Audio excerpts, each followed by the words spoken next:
Friends எல்லாருக்கும் good evening. இப்போ நம்ம ஒரு ஈவினிங் ஸ்நாக்ஸ் செஞ்சுக்கலாம். நான் பெரிய உருளைக்கிழங்கு ஒன்று அவிச்சு மசிச்சு வச்சுருக்கேன். 100 கிராம் சிவப்பாவில் அரை மணி நேரமாக ஊற வச்சுருக்கேன். இதை நம்ம மிக்சியில் அரைச்சிக்கலாம் லேசாக. ஏன்னா கையில் பிசைய முடியல, ரொம்ப ஹார்டாக இருக்கிற மாதிரி இருக்குது, எனக்கு வலிக்கிற மாதிரி இருக்குது. அதுக்கப்புறம் பச்சை மிளகாய், கருவேப்பிலை, கேரட்டு, மல்லி இலை, கருவேப்பிலை, மல்லி இலை, கேரட்டு, பச்சை மிளகாய் இவ்வளோ தான். இப்போ அரிசி மாவு 2 ஸ்பூன் வச்சுருக்கேன்.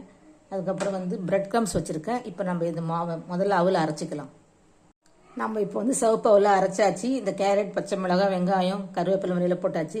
இப்போ நம்ம 2 ஸ்பூன் அரிசி மாவு போட்டுக்கலாம். பச்சை அரிசி மாவு, இது இடியாப்ப மாவு. இப்போ நம்ம கையை வச்சு கலந்துக்கலாம்.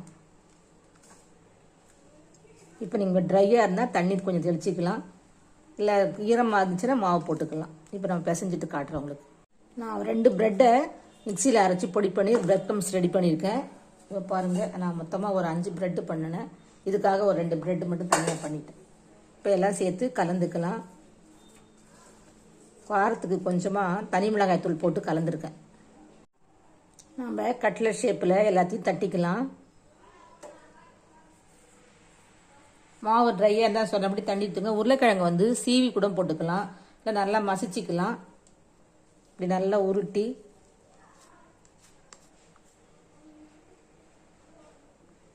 இந்த மாதிரி பண்ணிக்கோங்க.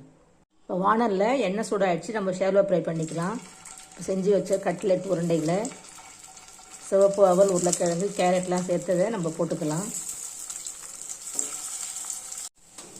இப்போ கட்லெட் ரெடி ஆகிடுத்து. இப்போ நம்ம எடுத்துக்கலாம்.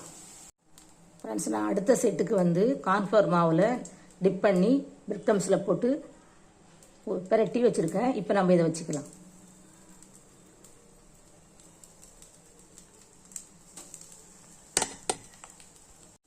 பிள்ளைகளுக்கு ஸ்கூல் விட்டு வரும்போது ஈவினிங் ஸ்நாக்ஸாக இந்த கட்லெட் செஞ்சு கொடுக்கலாம். ரொம்ப சத்தானது.